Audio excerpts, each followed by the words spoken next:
lagi teman-teman di channel Motor Second. Kita masih ada di 891 Garage yang video gedebak dealernya bisa kalian lihat di sini. Nah, teman-teman, di 891 Garage ini ada motor yang unik. Rodanya ada 3, bukan 2. Cuman mereka beda ukuran. Warnanya sama-sama putih, tapi ukurannya beda. Satu kecil, satu gede. Pertama ada Honda Gyro X. Nah, di belakangnya ada abangnya, Can-Am Spyder RSS. Yang gede banget. Mungkin dari sudut pandang kamera kalian bisa kelihatan dari situ ya. Kecilnya Honda Gyro X dibandingkan dengan besarnya Can-Am Spyder. Bisa kelihatan ya? Oke, bisa kelihatan kan? Di situ. Nah, teman-teman. Sebelum kita bahas yang Can-Am, kita bahas yang dari kecil dulu ya. Honda Gyro X. Jadi motor imut ini tahun 1982. Umurnya udah 41 tahun, kecil-kecil gini. Honda Gyro X ini termasuk yang salah satu generasi pertama Honda Gyro. Sebelum mungkin Honda Gyro modern yang suka kalian lihat di Google gitu ya, atau misalnya di YouTube gitu. Ini salah satu mbahnya Gyro. Namanya Honda Gyro X. Dia ditenagai oleh mesin 50 cc 2 tak. Mesin itu tuh cuma menghasilkan tenaga 5 PS atau sekitar 4,9 horsepower, teman-teman. Jadi mesinnya ada di belakang sini nih. 4,9 horsepower dengan torsi sekitar 5,5 Nm. Kecil ya, teman-teman ya.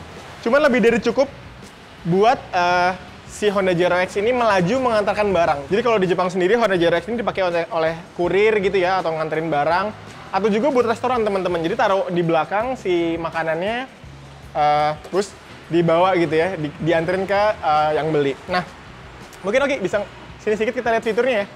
Oke, teman-teman, bisa dilihat speedometernya ini simple banget ya, dan juga jadul, wajar tahun 82. Di sini cuma ada speedometer. Bahkan ada speed warningnya untuk ngasih tahu kalau kecepatannya ketinggian gitu ya. Ada fuel meter, ada indikator parking brake, ada sen sama lampu jauh. Nah, ini benar-benar saya bilang seperti tadi, fiturnya simple banget. Motor tahun 82. Jadi selain mas videonya sederhana, klakson, lampu-lampu gitu ya, dan yang paling penting ini, teman-teman, parking brake. Jadi kalau ditaruh ke bawah, di nonaktifkan, bisa kanan kiri gitu. Jadi bisa leaning atau miring ke kanan kiri, ini miring ke kiri, miring ke kanan, tapi kompartemen mesin sama ban belakangnya tetap datar gitu ya nih. Ini bodinya miring ke kiri, mesinnya tetap datar. Miring ke kanan, bodinya tetap datar. Gitu. Sesuai namanya Honda Gyro. Jadi ada pakai sistem atau mekanisme gyroskopik ya di sasisnya. Nah, kalau misalnya mau berhenti atau misalnya mau parkir, tinggal tarik lagi parking brake-nya. Dan kaget. Dia akan makan miring sedikit. Tapi motornya nggak bakal jatuh gitu ke kanan atau ke kiri. Karena kalau misalnya kita turunin, kalau nggak dipegangin, tuh motornya tiba-tiba bakal jatuh terus, teman-teman tuh. Tuh, bakal jatuh terus ke kanan atau ke kiri ya. Jadi tetap harus ditarik parking brake-nya. Nah, mungkin bisa ngeliat sedikit di belakangnya ini ada kompartemen barangnya. Jadi emang nggak bisa dipakai boncengan itu, dan siapa juga yang mau boncengan motor sekecil ini ya, kecuali mungkin bawa anak-anak. Di sini ada kompartemen barangnya, di belakang kursi penumpang. Dan di sini seperti saya bilang di awal ada kompartemen mesinnya. Yang lainnya tuh pakai engkolan, masih ada engkolan di bawah kickstarter, atau juga pakai electric starter dipencet di tombol di atas. Rodanya kecil, lebarnya 5,4 inci dengan diameter pelek cuma 6 inci. Di depan juga kecil, teman-teman. Ini 10 inci, bannya dengan ukuran 3,5 inci. Oh ya, teman-teman, desainnya juga khas banget tahun 80-an ya, masih kotak-kotak. Bisa dilihat dari lampu depannya yang masih kotak gitu ya. Spakbor depannya, bodi depannya kotak, belakangnya juga, dan lampunya tentu saja belum LED ya, masih pakai bohlam. Lampu utamanya masih bohlam, lampu sena juga masih bohlam, lampu belakangnya juga masih bohlam gitu ya. Motor ini dijual oleh 891 Garage itu seharga 45 juta rupiah. Motor tahun 1982 dijual seharga 45 juta rupiah. Teman-teman yang mau ngeliat unitnya bisa langsung datang ke dealernya 891 Garage. Nah, dari motor yang kecil ini, motor 3 roda yang kecil, kita majuin sedikit, kita geser ke motor 3 roda yang gede banget. Mungkin paling ketara perbedaannya selain dimensinya yang sangat besar gitu ya, yang sangat berbeda sama Gyro. Yang paling ketara itu perbedaannya dari konfigurasi rodanya, teman-teman ya. Sama-sama 3 roda, tapi kalau misalnya di Honda Gyro itu 2 rodanya ada di belakang atau konfigurasi tricycle, sepeda roda 3. Kalau yang ini roda 2 rodanya itu ada di depan, atau kalau nggak salah namanya konfigurasi trike ya. Jadi 2 di depan, 1 di belakang. Oke, teman-teman, kita langsung aja masuk ke desainnya ya. Desainnya itu terlihat dinamis ya, dengan garis-garis tajam gitu ya, yang memberi kesan sporty ya. Nah, di depannya di lampu utama ada 2 buah, kanan dan kiri. Lampunya sendiri udah proyektor, teman-teman. Bisa dilihat ya, udah proyektor. Di atasnya, di kepalanya, itu ada lampu lagi. Jadi lampu total ada 4 buah. 1, 2, 3, 4 semuanya sudah proyektor. Nah, habis itu di depannya ada air dam atau ada lubang udara buat mendinginkan radiator. Jadi bisa dilihat diintip di situ dalamnya ada radiator. Ada 2 buah juga ya di sini, kanan dan kiri. Habis itu si ban depannya yang berjumlah 2 buah tadi itu ditutupin spakbor ya. Ditutupin spakbor, ada lampunya juga di sini. Ditutupin spakbor kanan kiri. Habis itu ke belakangnya itu desainnya gambot banget teman-teman. Jadi nggak hanya gambot di depan, cuman gambot di belakang. Jadi gede, mengecil sedikit di tengahnya. Habis itu belakang gede lagi. Karena ada bagasi teman-teman, kanan kiri. Juga di belakangnya. Oke teman-teman, sekarang kita lanjut ke mesinnya. Mesinnya juga berbeda 180 derajat sama motor yang di depan ya, Honda Gyro. Ini mesinnya gede banget. Total kapasitasnya 998 cc dengan konfigurasi V-twin alias 2 silinder ya.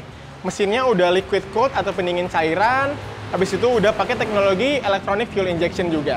Nah, mesinnya sendiri itu menghasilkan tenaga sekitar 100 dk atau 108 dk dengan torsi 108 Nm.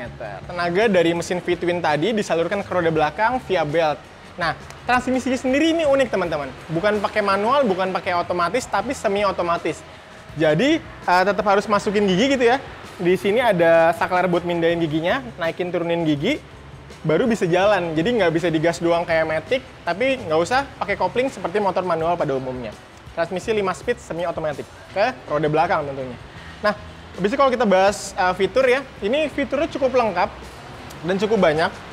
Malum, motornya kan didesain buat nyaman ketika touring gitu ya, ketika jalan jauh. Jadi fitur-fitur pendukungnya juga cukup lengkap teman-teman.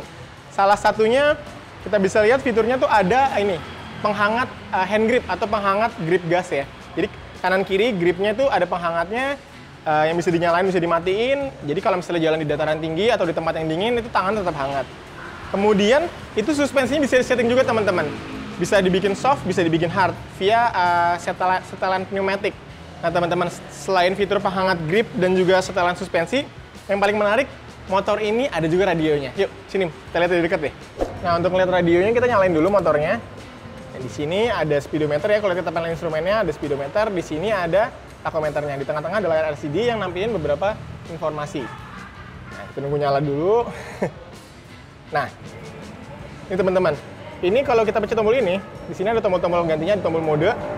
Itu bisa ganti, nah, mode-modenya. Nah, salah satunya radio yang saya bilang tadi, ada radio FM. Ini kita kecilin suaranya ya, biar lagunya nggak masuk, biar nggak copyright teman-teman. Ini kita kecilin dulu. Nah, jadi tombol yang ngaturnya ini teman-teman. Ini tombol untuk volume. Ini tombol untuk ganti stasiun radionya. Kanan kiri gitu. Jadi kalau pencet tombol mode lagi itu ganti lagi, bisa ke trip meter. Tripnya ada trip A, trip B gitu ya.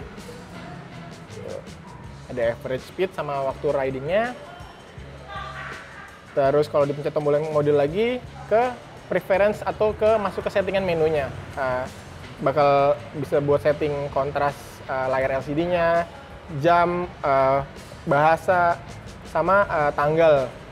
Kalau kita pencet lagi balik ke tampilan utama yang menampilkan ada speedometer digital, ada stasiun radio yang lagi didengar, frekuensi radionya, ada termometer atau suhu mesin. Habis itu ada fuel meternya. Fuel meternya selain digital di sini, ada juga di sini teman-teman di kiri, sama di kanan ada indikator suhu.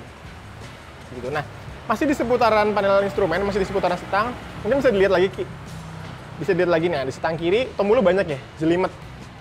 Ada tombol-tombol tadi buat navigasi ya, buat navigasi di menunya utamanya. Terus sisanya standar sih, ada tombol lampu-lampu, lampu jauh, lampu dekat, tombol lampu sen, tombol klakson. Kita dengar klaksonnya gimana? Kayak klakson mobil teman-teman. Habis itu ada tombol tadi yang saya bilang nih buat transmisi ya. Masukin kalau misalnya naikin gigi, pencet. Kalau turunin gigi, ditarik belakang. Nah, habis itu ini ada tombol buat mundur. Iya teman-teman, jadi selain motor ini punya transmisi semi otomatis 5 kecepatan, dia juga dibekali dengan gigi mundur. Malum ya, udah ukuran segede gini, dengan bobot kering 224 kg, kayaknya kalau didorong-dorong buat mundur capek ya. Apalagi kalau misalnya di parkiran gitu, parkirannya menanjak, bikin pegel tuh kaki. Nah di kanan, ini ada cruise control, bisa disetting lewat tombol di sini. Habis itu ada tombol starter, ada tombol engine cut off, di atasnya ada buat lampu hazard. Nah, sorry, sebelum kita geser ke belakang buat lihat bagasinya yang super duper gede, Ini lihat dulu teman-teman, ini jadi ada beberapa tombol ya. Kayak tadi saya bilang tombol suspensinya buat bikin soft atau hard. Habis itu tombol buat nyalain penghangat grip gasnya. Jadi di sini panasnya ada panas low, panas yang tidak terlalu panas, yang hangat doang gitu. Kalau yang pencet ke atas bisa panasnya high atau lebih tinggi atau lebih panas lagi. Oke teman-teman, sebelum kita bahas bagasi, kita bahas akomodasinya sedikit ya. Joknya kan gede banget, super duper lega, udah kayak sofa. Kalau duduk di atasnya, duduknya nyaman. Nah, kalau jadi penumpang apa rasanya? Kita naik lagi, tinggal mundur. Super duper nyaman ya. Ini udah kayak di sofa duduknya, joknya empuk, busanya empuk, ada pegangan kanan kirinya. Terus bawa senderan juga enak. Ini kayaknya jalan jauh, misalnya dari Jakarta Surabaya gitu, enak banget ya kalau dibonceng ya. Pijakan kakinya juga gede dan lebar. Dan yang paling penting, barang-barang yang bisa dibawa itu super duper banyak. Nah, bagasinya ada 3, seperti saya jelaskan di awal, ada di belakang, top box, sama pannier kanan kiri. Bukanya tinggal tarik tuas pengungkit yang ada di belakang. Bisa menampung sampai sekitar 9 kg barang, apapun barangnya ya.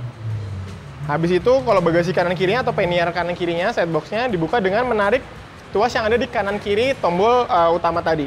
Nih, kalau tarik tombol kiri, dia langsung kebuka. Tarik tombol kanan, dia kebuka juga. Bagasinya cukup luas ya, bisa menampung helm. Tapi load limitnya atau batas maksimal bagasi yang bisa ditampung atau barang yang dapat ditampung itu hanya 6,8 kg. Tidak sebesar top box atau bagasi utamanya ya teman-teman. Nah teman-teman, ngomongin motor 3 roda nggak afdol dong kalau ngomongin kaki-kakinya. Nah, Can-Am Spyder ini di depannya pakai suspensi model double wishbone atau double A arm. Jadi ada 2 arm gitu, di tengah-tengahnya ada suspensinya.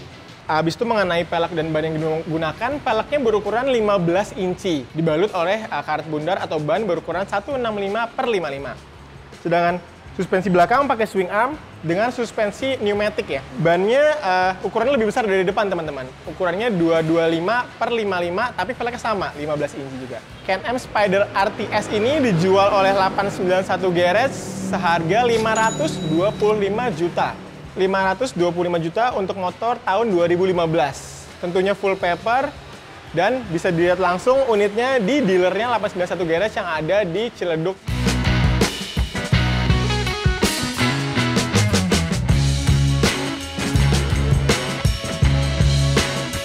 Jadi dari kedua motor roda 3 yang udah kita lihat, ada yang kecil dan klasik, dan juga ada yang besar dan modern. Teman-teman pilih mana? Yang imut atau yang besar? Yang jadul atau yang modern? Boleh tulis di kolom komentar ya.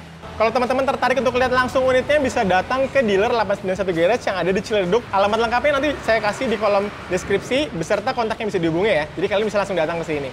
Terima kasih udah menyaksikan video Motor Second kali ini. Jangan lupa subscribe ke channel Motor Second. Dan juga like video ini jika kalian suka. Jangan lupa juga untuk nyalakan notifikasi untuk mendapat informasi mengenai video terbaru dari kami.